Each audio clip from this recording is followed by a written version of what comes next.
Welcome to Living Martial Arts with Master Ray Gayle, aka the Dark Master. Living Martial Arts discuss and examines the everyday exercise, philosophy, and lifestyle of the martial arts enthusiast. The host talks about his own training, past and present, and he also interviews many martial artists to discover how they continue to live their own martial arts journey. Tune in for top tips on how to get the best out of your martial art. Or perhaps you're thinking of starting a martial art. This podcast offers you an easy way to dip your toe in. Sign up for the newsletter at livingmartialarts.com and get regular updates and training tips direct to your inbox. Follow the Dark Master on Twitter, YouTube, and Instagram at Living Martial Arts.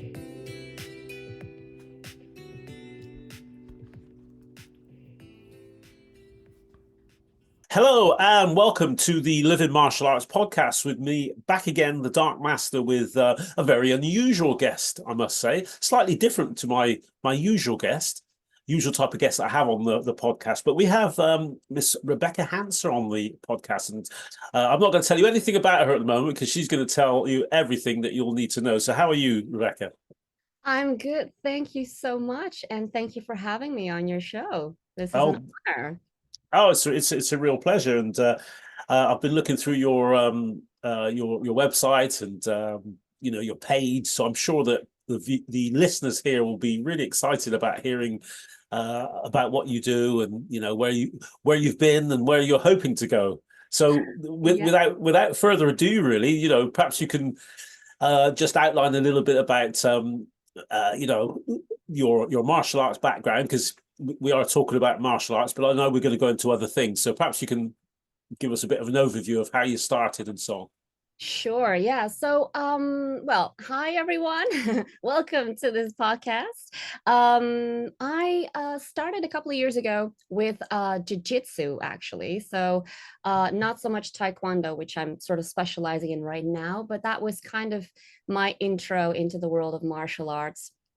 And it started out with me throwing up on my very first session, because that's when I got introduced to the seriously high levels of cardio and fitness that was required of me.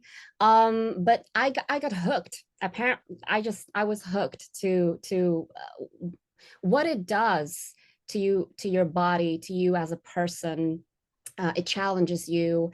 You use literally everything, every part of your body you use when you're training, and it almost becomes a bit of a philosophy in a way, a lifestyle. Obviously COVID hit at that point, so I had to pause the training because it's first contact sports, of course.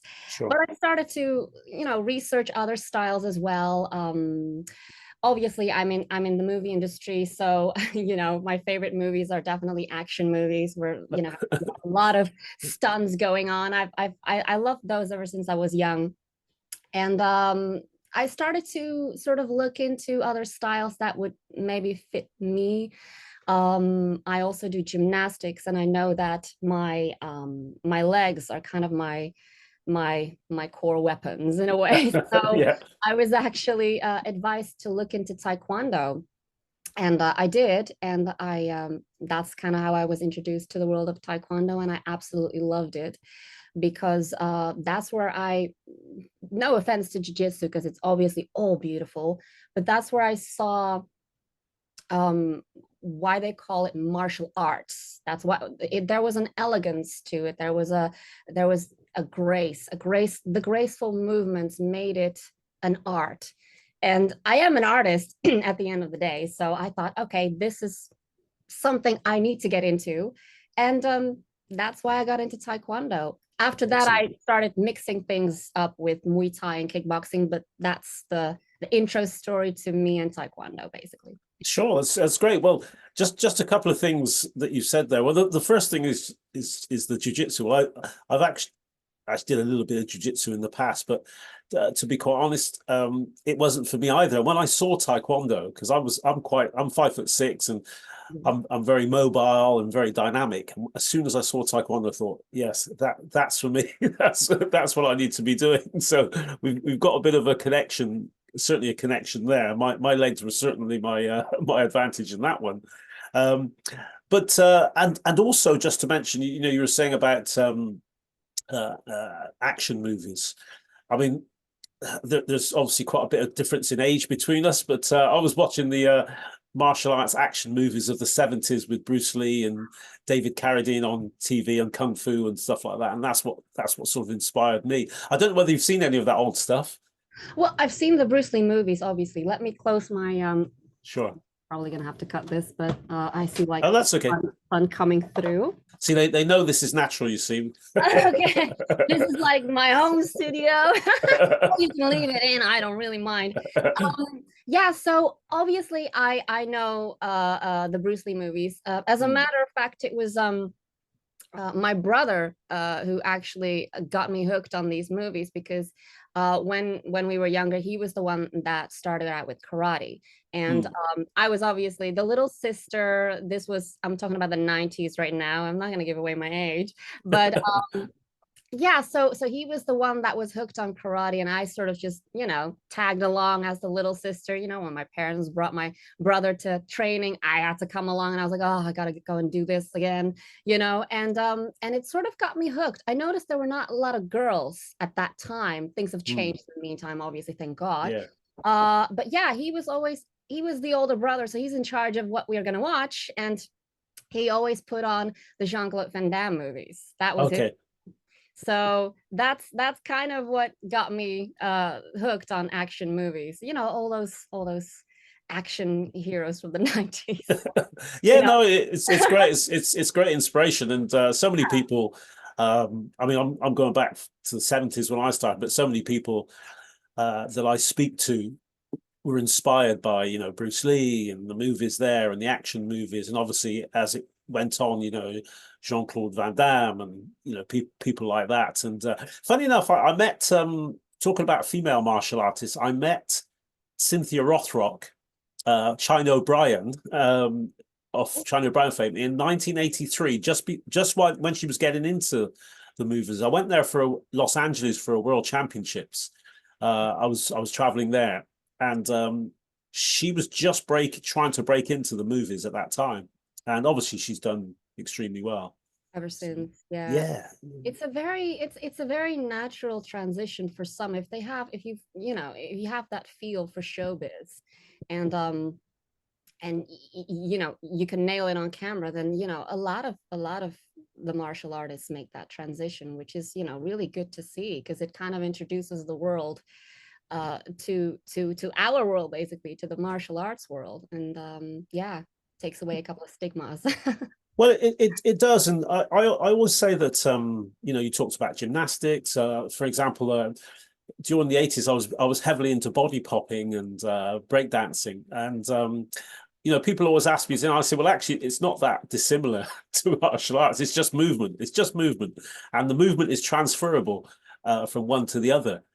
So I don't know, any comments on that one? Because I know you do a bit of dancing, and I've seen a few of your reels as well. Oh Lord. I'm giving away way too much. No, it's true. As a matter of fact, lately I've been asked a lot about tricking. Yes. It's kind of obviously a combination of taekwondo, breakdance, gymnastics as well. Like where I train gymnastics is where I see a lot of people training tricking. So it's true. It is a combination of a lot of things. Like when I see the highly skilled taekwondo artists, the jumps that they make, the jump kicks, is very similar to tricking. It's very similar to gymnastics. You've got the aerial cartwheels going on. So there are, let's say, transferable skills. Yes. They are in line with one another. It is not a weird thing that people start blurring those lines, because they're still separate art forms, obviously. Sure. But it's easy to flow into one another and become a bit curious and explore, Yes. Yeah, definitely. Just I was going to ask you before, and I had a question in between, but you've obviously got a slight accent. So where is that from?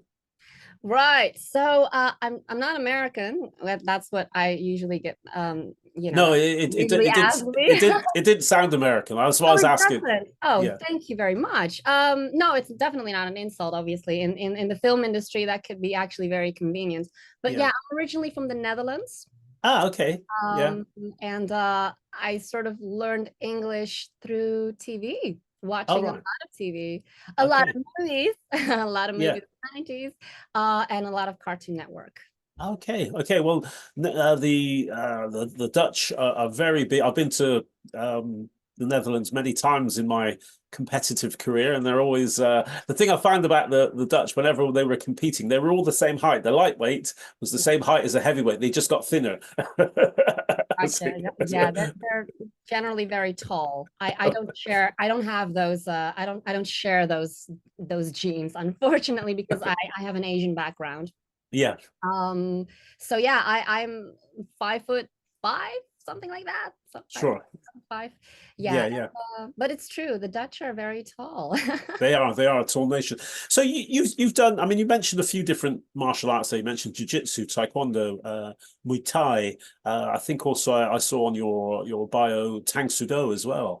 Um, Yes, yes, that's my main thing at the moment. So yeah. that was also what I competed for last year. And surprisingly, I didn't really think of winning anything because I just, Mm, I just I'm not funny thing is you do these sports, but I don't really feel like I'm a competitive person. I just come in more with the intention of learning. And sure. when they said, you know what, we're doing this competition, you'd be great. I'm like, great, I'm gonna go and look at others. I'm gonna do my thing, but then I want to go and watch the higher belts do their thing because that's what I enjoy doing as well. But once you're in a fight, I mean, you know how this works. The adrenaline takes over, and all of a sudden you get this like, actually, you know what? This is fun. I think I do want to win something actually.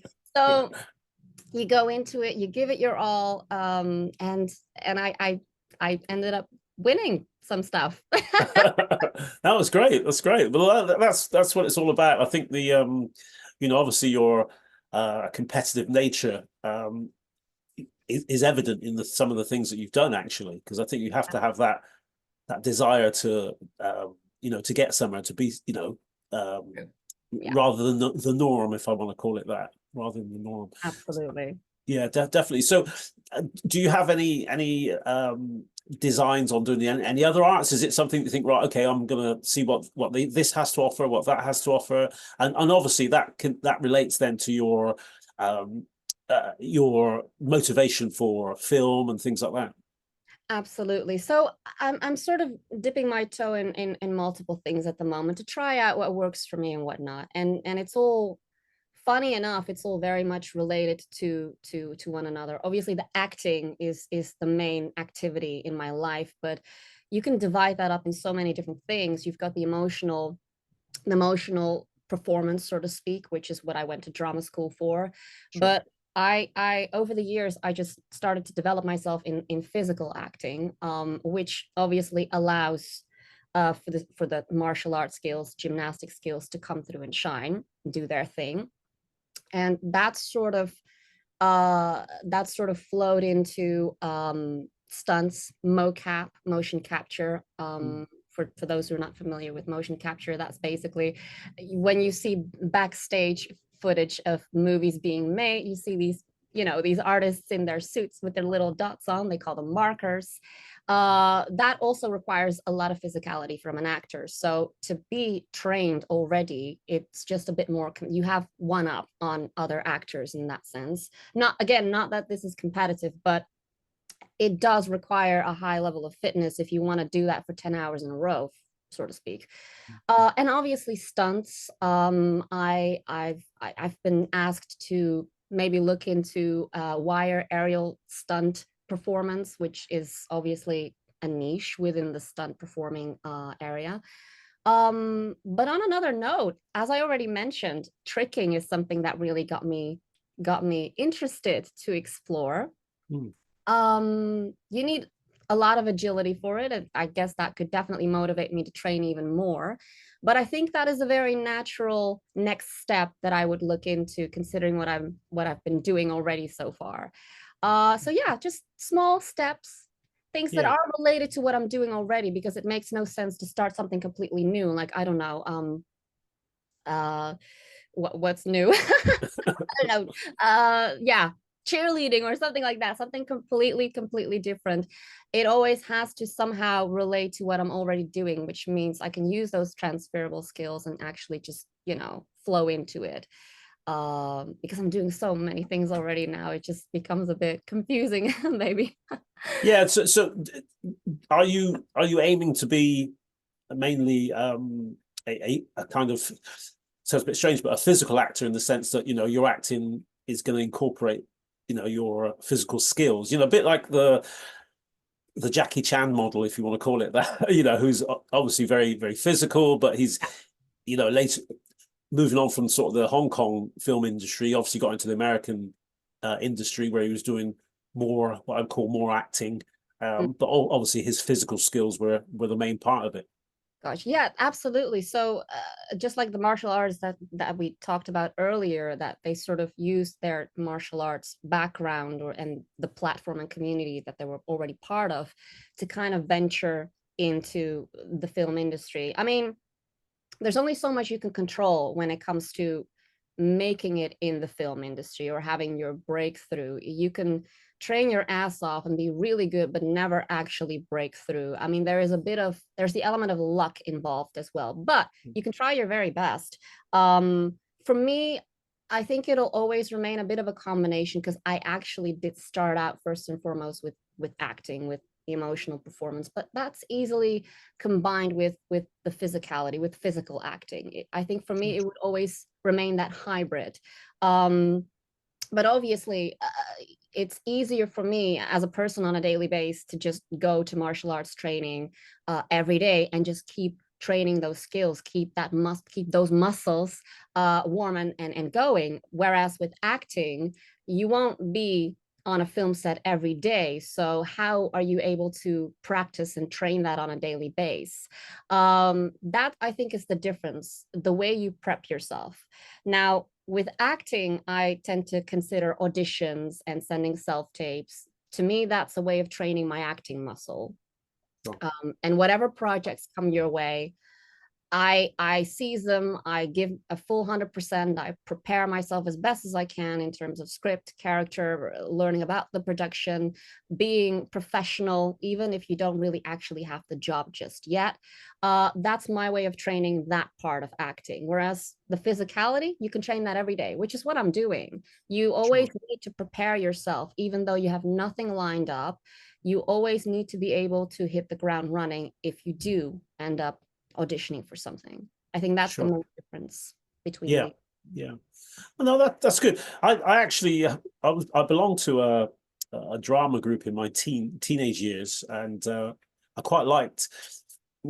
Well, before that, actually going to school, I was the only boy in the drama group, and which I really enjoyed. Actually, I was surrounded by all these girls, which was great. And then I went. When I left school, I actually joined a drama group and had designs on maybe being in front of a camera, but it was great. It was, and the things that I loved. I remember we did a production of West Side Story, and I was Chino, and I remember it well. I thought, wow, this feels really good. And it was more the movement that I loved, more so than the acting side of it. But it Oh, but it was good. It was good fun. that's amazing. Yeah, I mean, it is a musical, so again, that's another form that is a bit of a combination of emotional performance and physicality, because everyone who would want to do a musical would be expected to have some background in dancing, or just have a physical training under your Sure. belt. So I can imagine for you that must have felt like a really like natural, almost, like us, you know. Well, yeah, definitely, because I've always been a physical person ever since I've been a little boy, and sort of playing football and running, and the reason I attended school was really really for sport, really. if Oh, they, like if you they yeah, if they'd taken sports out of school, then I probably wouldn't have been there. So must have dropped out a long time ago. yeah. So what about yourself from a young age? I mean, was this something that from the physical side that you thought, right, yeah, this is me? Or was it, were you quite academic at school? How did the balance go? Oh, you know what? Um, ever since I was a little, just like you, actually, I've always been very physically active. I prefer to play outside, do weird things like I don't know, climbing trees or whatever. I was always very adventurous. But obviously, I'm a girl, so my mom did put me in a dress, so I just went and climbed trees in my in my dress. Yeah, sure. She didn't really like that, but anyways. And also when I was young, I did gymnastics at a very at a national level, so I was competing nationally. Um, so in a way, I've always been very competitive. Come to think about it, actually, I'm changing my mind on this. But yeah, so if I set out to do something, I want to do it right. I want to do it like I want to really train hard and become the best version I can be within that area. So the same was for gymnastics. When my mom saw that I was really agile, I'd fall out of a tree and I was fine. She was like, "Oh, you know what? Maybe you should think of gymnastics or something, something that you can, you know, put Sure. those skills to use." So I did that, and it was amazing. But obviously, I did that for like 10 years, and then Hmm. life takes over, and nobody really back then nobody really talks about, oh, you can actually remain an artist or do something in the performing arts, so you can continue training that. Society just expects you to do something serious with your life. Oh, So yeah. I went to study international business and management after high Oh, wow. school. And again, even in the academic field, I can be very competitive because I'm like, oh, I want to be really good at this. So I actually get really good at something because I put my heart and soul into it, give 100%, whether that is in the sports area or whether that is in the academic world. So I was actually pretty successful in that as well. Did Hmm. a couple of masters, but there was something about the performing and being, active physically that I missed. Sure.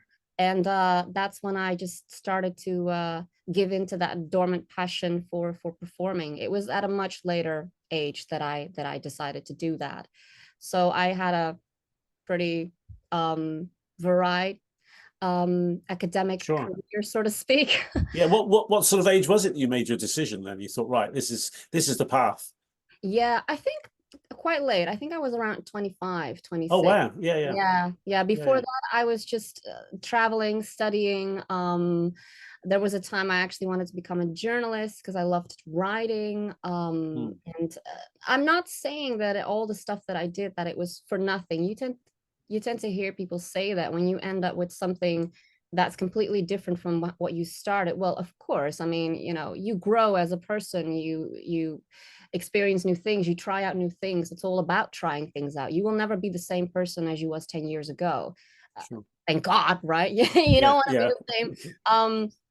And so it made perfect sense that I just went from one thing to another. But I would never say, looking back, oh, I regret anything I've done, because somehow everything still, I'm still using the stuff that I studied for 10 years ago. It's all very much, it needs an upgrade somehow, obviously, Hmm. but nothing's for nothing. I Hmm. don't really look at it Yeah. that. Yeah. Yeah, well, I mean, you've got quite a broad skill set. Some people would argue it's the same line, but I would argue differently because looking at your bio, you've done um, business presentations. I was listening to a couple that you did, and obviously that's a totally different skill to say, modeling. What I saw that on your bio as well. And how do you transfer from one to the other? How do you get into that? This Oh, mindset, this mindset, this mindset. yeah. Maybe maybe that's the actor in me. He just changed characters so quickly. Mm, No, I don't know. I think I'm also a very curious person, so I do want to learn about different things. I don't really see myself staying in one box. mm, Uh, I would get bored. I would I don't know. it just wouldn't be for me. And I guess that's why at some point I just embraced the fact that I'm doing and that I've done so many different things. Sure. Because I could never stick to just one thing. Yeah. I think these days, especially in the entertainment industry or in any industry, they expect you to be everything and to do everything. So Mm. it's also a bit adapting to the times that we live in. Yeah, in the acting world, you need to be able to do your own stunts. You need to be able to cry on demand. You need to be able to be on time. You need to be physically fit. You need to change your hair color 100 million times. You need to speak in so many different accents, and there is just so much required of you that it's almost a natural thing to do, to just specialize yourself in different things. Mm. Yeah. I realized I used the word thing a bit too many times. Oh, that's okay. That's fine. Yeah. That's fine. Your presenting skills are much better than mine, believe me. Oh no. The the coming back again to the almost the physical side is that, as martial arts has been my live-in since the early 80s, and I've done that, and I love the physical side. And obviously, as I've got older, it's become more difficult. But in the early days, I found it sort of fairly easy. It wasn't a chore, going to. I didn't really use gyms very much. It's a lot of my training outside. So you're obviously really, really busy. How do you get that sort of body conditioning in? How do you manage that? Well, there are 24 hours in the day. I can't add any more hours to the day. So oftentimes well, pretty much almost every day, I get up really early to make sure that the gym, luckily for me, is quite close. It's like a 7-minute walk. Dangerous. And it's a 24-hour gym. So there you go. Oh, right. Going really early in the morning. Let's say I get up around 6, make sure that I'm at the gym at 7, and just start working out for an hour as a warm up, as a way to warm up to the day. And oftentimes, full-time performer right now, oftentimes you have meetings, or you start your shooting, shoots or whatever, around 8, 9ish. Let's say 9 that you actually have to be on film set or whatever. I always try to do it either really early in the morning or really late in the evening. Yeah, Like a cooling down. There is a difference in mindset, obviously. In the morning, it's like, oh, I'm waking up, I'm warming up. And when I go to the gym in the evening, that's kind of like, for me, a way to, sort of get everything out of my system and just unwind. Yeah. And obviously during the days, I've got a lot of training days during the week. So Muay Thai, kickboxing, jiu-jitsu, taekwondo, that's just spread out over the week, really. Yeah. How do you have you had any breaks through injuries, and if so, how have you managed that? Well, I've got one right now. All right. Okay, there we go. Yeah, it's So you can't do any filming with your hand in the picture. no, unless it's just waving, Yeah, like, that one. like, I don't know, in the background or something. Yeah. They'll hire me for that. Yeah, so it's torn ligament. Okay. Luckily not broken or dislocated. I was a bit worried about that, actually. This actually happened during taekwondo training. Right. Yes, Yeah. that can happen. That's happened to me before. Oh, what happened to you? Like, Well, I've had the odd injury on my toes, because obviously, you kick in and you're moving fast or whatever, and things come together, and that's it, isn't it? Yes. And you get a little, I mean, I got a little excited during sparring, and normally you'd have to preferably block with, a closed hand, but somehow for me, something went wrong there, and I just felt it instantly. But I didn't think too much of it, because obviously in the martial arts, not you don't you get bruised up, you go home with a little bit of pain, and you feel a bit sore, but it's nothing special, nothing to be alarmed about. So that's how I went home. And then the next morning, my foot was all purple and blue, and I was like, oh, that's not good. So that's when I went to A&E. They took some x-rays, and it was all good. I just have to let it rest for like a week or so. So and yeah, no sparring, no training that involves this hand in particular because it needs to Yeah. stay straight. So I just train my legs. Okay. Yeah. Yeah. Yeah. That's good. Well, you again on the same subject. I mean, you're an attractive young lady, and Oh, thank you. you know, going into martial arts, you know, there's always going to be collisions, whatever. And to be honest, let's be fair. You know, when you go on a movie set, you know, particularly as a young lady, people are looking at your face, and you know, you got a good bone structure here. Do you ever worry about that? Like as in that they have Well, if you get hit or nose oh, like that. or Oh no. black eye, No, no. I mean, you're always trying to be careful because yeah, unless you're in an actual street fight, then you can't yeah, really ask your opponent, like, can you please not hit the face? You know, yeah, you can't really go like that because I have a shoot tomorrow. yeah, No, but in training, you try to be careful. But again, when I'm training, when I'm sparring or whatever, something takes over that makes me not care about that. yeah, Um, whether that's like the something primitive, like, oh, you become a little, like a tomboy, like the way I was when I was young. I don't really care if I fall out of a tree mm, and I break something. um in moments like that, the adrenaline takes over and you don't really care about the way you look. To be fair, I look pretty screwed up during training. Like, you don't care if your hair that's why I'm always so surprised when I see uh, people on Instagram posting their fitness stuff and their spin. I was like, how do you keep your hair like that? Like, I don't look anywhere near that. I guess there's a bit of trickery there, and they're not really training, but anyway. Yes.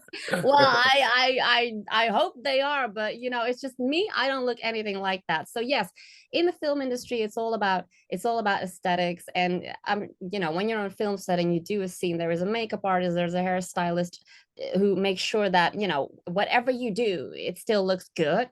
Yeah, But when it comes to doing actual fighting scenes, when it comes to actually sparring and just going at it, I just forget about all that.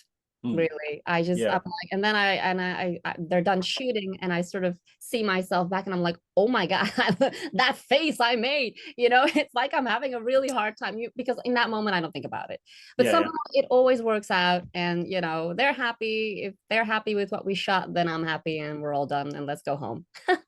Yeah, no, I think it's probably true. You know, with some of my students, sometimes when you can see they're a little bit defensive and they're backing off because they don't want to get hurt. That's generally when they get hurt.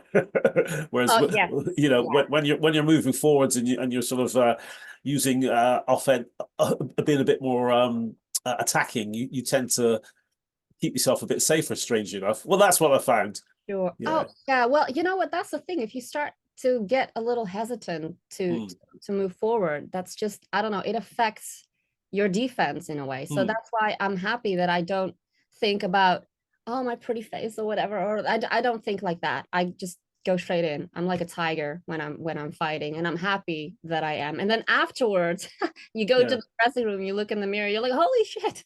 No selfies today, please. No, no, I'm not like that. Thank God I'm not.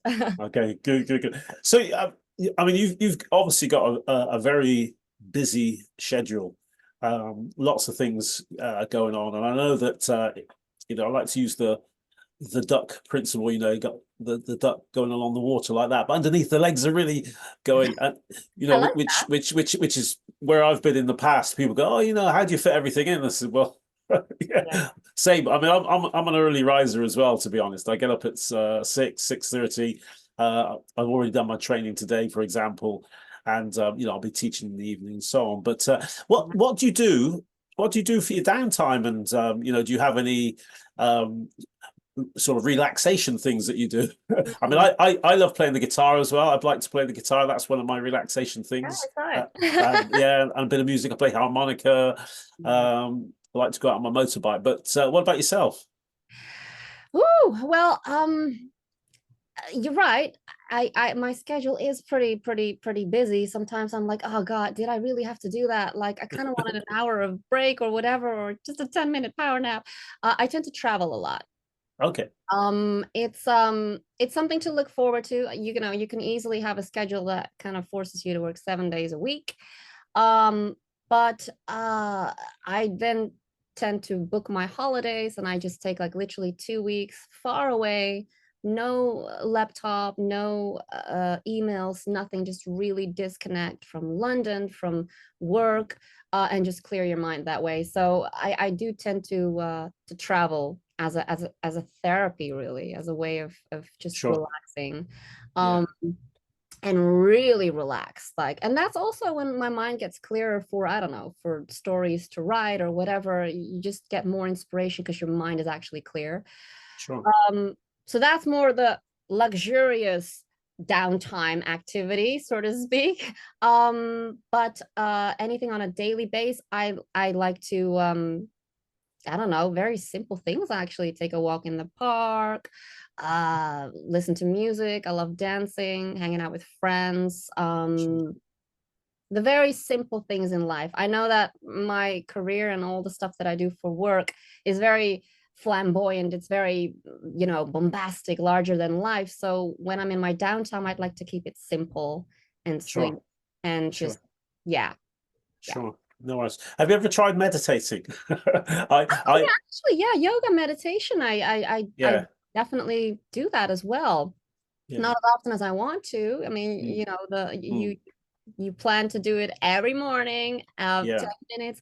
I do sort of do it during my morning routine at the gym. Um, yes, Obviously during it's kind of incorporated into my warm up, that I just literally take a moment on the mat to just, it's just mm, easier when you do it there rather than in the house, because sure, temptations, you see your laptop, you see your phone. I mean, there's a lot of distractions in my house. mm, um but when I'm somewhere else at the gym where the environment allows you to do all that, because it just screams, be healthy, think mm, of your mindset, or think of your health, then I tend to be able to do that easier. Yeah. yeah, yeah. It's tough. I mean, I've got a couple of students who are currently training to be in the stunt industry. And a couple of they've done quite well, and I've known others within the martial arts who've moved into that industry as well. And it's not easy. I mean, it's sometimes when people see someone on screen and they think, oh wow, aren't they lucky? But they don't see the work Yes. that's gone into it. And this is, I mean, I like this conversation because there might be, there's going to be people listening to this. Oh, I'd love to do that. I'd love to do that. So I like to give both sides of the story. It's like being I say to people, being a martial arts teacher is great. I love it, but you have to keep up your standard and you have to keep your fitness up. And the other thing on top of that, sorry, this is a long question, but the other thing on top of that was, I try to be quite conscious about my diet. I do have days where I go, forget it. I'm just going to eat a bit of chocolate cake. But I'm quite conscious about my diet because I want to be able to still do the stuff and show people how to do certain things. So how do you work the diet? And I'm not an alcoholic. I don't really do alcohol very often. Green tea, water is my thing. I'll have a bit of wine, maybe a glass of beer, but not very often. So what about yourself? Yeah, that's a good question. And I first of all, I don't drink alcohol at Mm, all. If you see me in party pics with a glass, mm, oftentimes it just has lemonade in. I do not drink alcohol. mm, I don't eat sugar, mm. and I don't smoke either. So those are like the main, when it comes to Yeah. diets, when it comes to habits, that's just one thing I want to put out there, because I Mm, kind of want, it would be nice for especially young people to realize there's nothing good that comes out of smoking or whatever. But anyways, if you smoke, mm, good for you, whatever, do your thing. mm. When it comes to my daily routine, it's true. It You can do so many things and you can do them so well, but if you do not have the art of discipline, that that's when things become difficult. And it starts early in the morning. I mean, how Yeah. many people decide not to get up earlier to do something active for yourself that you know is good for you, rather sleep in a little longer? That's where the discipline needs to kick in. And even I have to remind myself every morning, nope, you're getting up, you got to do this, you got to kick myself out of bed Mm, and just do it. That's the most difficult step for a lot of people on a daily basis, and it stops them from exploiting their full potential, whatever it is you're doing, really. Now obviously when it comes to martial arts, or when it comes to being a physical actor, you need to train. You need to always be on the ball, because you never know when you get that call to come in for an audition and you're being asked to do a somersault or something that requires you to, already be flexible, and not that you have to tell the casting directors or your agent, sorry, I need like 6 months to warm up for that. Can you hold on? No, because you will lose your opportunity. So I guess that for me is definitely motivation to know that this Yeah. is what, this puts food on my table. So it becomes almost crucial for me to stay fit and active and, in shape and keep training. But other people can have a different kind of motivation or a different reason to stay fit. Maybe you just want to be fit because it makes you feel good, and ultimately it makes you feel happier. You do feel, Sure. if you're taking, for example, like my guilty pleasure is pizza. If I had way too many pizzas during the week, I tend to feel a bit bloated. And then I go to training and I can't keep up. And I'm like, shit, why did I do it? Why did I do it? Yeah. So it being, let's say, practicing martial arts on a daily basis, it does remind you constantly of what you put in your body, how you treat your body. Do you get enough rest? Did you get a day to recover you cannot like train 7 days a week. You need at least one day of recovery. That all comes out when you're training, when you realize, shit, I'm not the way I should be, or I'm not as agile, I'm not as fast. What have I been doing? Did I not sleep enough?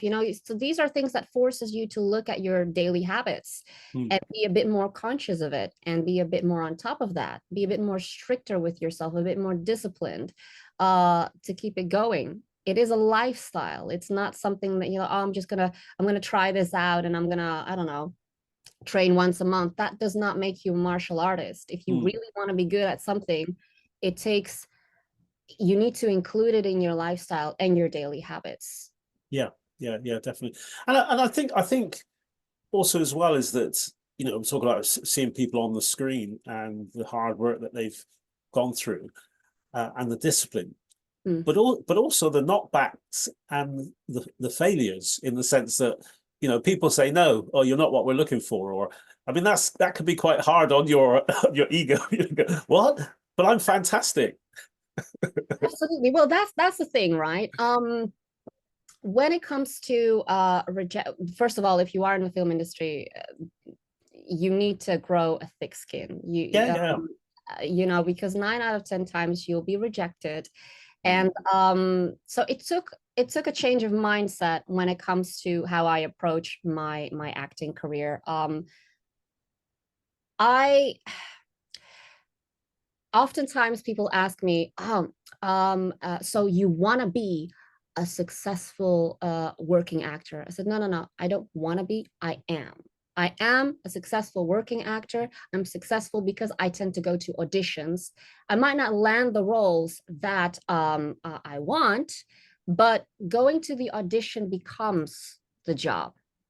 Yeah. Because then that way I can disconnect myself from the rejection if that were to come. I go in, I give my all, I prepare my script, I do research, I go into the room, and I give my all, and that's it. At the end, thank you very much. Get out of the room and you forget about it. That was the job done. If you actually land the job, that is a bonus. Then obviously the process starts all over. But if I don't get the job and I'm being rejected, I don't really feel it, because I'm like, well, I did all I could. Yeah. And maybe it wasn't for me, and it's someone else who is lucky and better, and that is absolutely fine. I was not what they were looking for, and you just move on. And I think, that resilience, that, bouncing back is very important, because again, you get rejected more than you will actually get something. Yeah, sure. And you should be stable within yourself, like, I did all I could, and then also give everything you can, so that you can look back without any regrets. Like, I did all I could. I couldn't do anymore. Look, if they wanted Angelina Jolie, I never stood a chance anyways, So and be kind to yourself. Train, do your best every day, give it your all, and then drop it and move on. drop it Yeah. and move on. Yeah. Yeah. That's resilience. Yeah. Yeah, it's quite tough. I admire you for that because not a lot of people can deal with that. I had a friend many years ago, a male friend, who went for audition. Well, it was audition. He went to see if he could make it as a male model. Actually, Okay. quite tall, quite. And went along to this thing, and they said, "Oh, do this and do that, and walk over here, walk over there." I said, "Oh, yeah, yeah, no, your bottom's too big, and this is really." Like, he was almost in tears, I said, "Oh my Love. God!" So Yeah. I said, you just got to laugh those things off because, otherwise you just end up doing nothing. You know, Yeah, you gotta build that self-esteem for yourself. You gotta be proud and know what it is you have and what it is yeah, you don't have. yeah, yeah, I could never be a top model because I'm not 5'7", but that mm, is fine. If people tell me, oh, you know what, you're not tall enough, or oh, you're not curvy enough. Well, hello, what do you expect me to do? You want me to mm, change this is who I am. If I'm not what you're looking for, move on and find what you want, but yeah, I will there will be stuff that will be compatible to me, and then sure, that is my thing, and that is all right. But I'm not going to change myself up just to fit the mold or to fit whatever society wants from me, because you will never be able to please everyone. mm, So just be comfortable with yourself. This is who I am, and I'm just going to keep going until I find what does work for me. And there'll yeah, be sure, people who will appreciate the way I look, the way I sound. They will have roles for me that fit me, and that's fine. mm, And if I don't, I'll still be happy as Larry. I'll still be doing the things I do. And it does require, a well-developed self-esteem. Don't let them get to you, because it's based on aesthetics. This industry is based on looks. mm, And so, yeah, that's what mm, you have. That's what you got to work with. yeah, And yeah. there'll be stuff that just doesn't fit you, but that's fine. No, that's great advice, and hopefully those that are listening will take that on board. But I think generally, whether it be the film industry or whatever, just life in general, you have to have a bit of a thick skin. Otherwise it's not going to work. Do you know what I mean? So you're right there. Oh, Oh, sorry. Here we go. Yeah. oh yes, lost you for a bit. Yeah, I'm just saying you got to have a bit of a thick skin with these things, because Yeah. just in life in general, because it's not always going to go your way. Um, lucky enough, my mother endowed me with very thick skin. She was quite a philosopher, my mum, which was quite nice. So Love. I learned very early on. That's really good. Yeah, absolutely. And not just that. I mean, my parents instilled in me, and I'm very thankful for that. The hard work ethics, the not giving up, the like Mm, keep it going, keep trying. If you think you've tried enough, try again.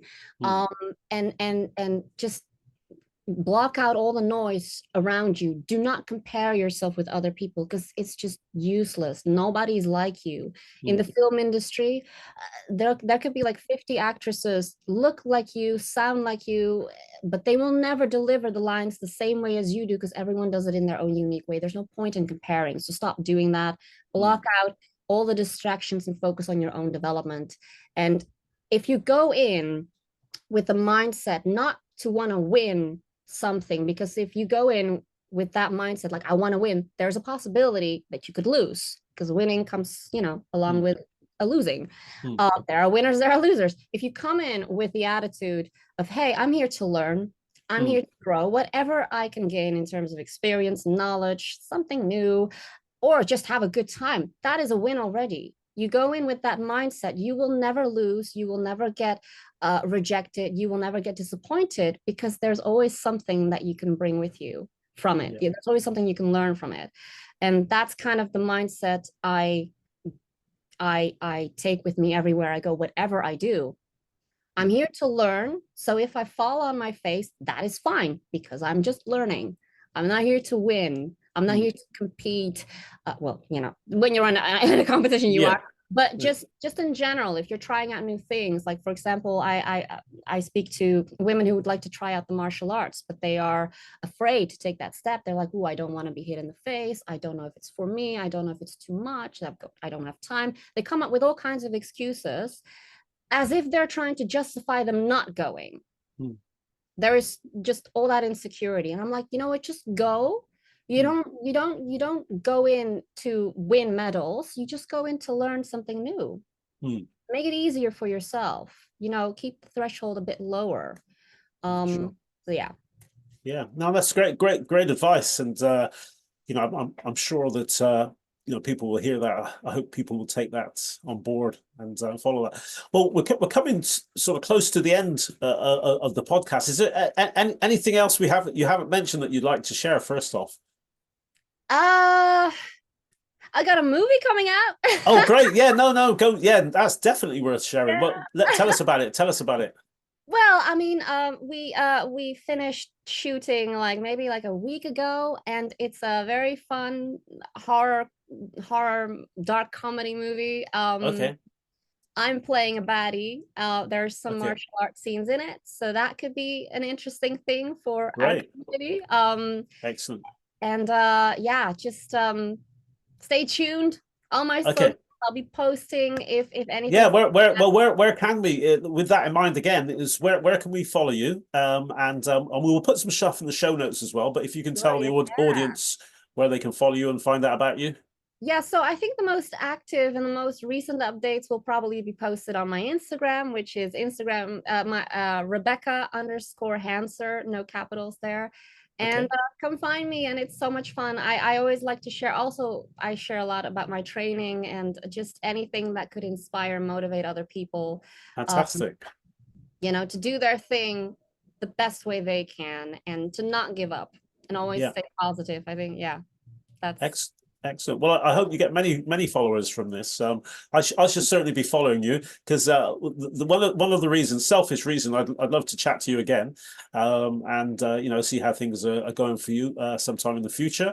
But yeah, we'll put some of these some of the links and so on in the show notes. Maybe put a link to a few reels and things, anything that you recommend.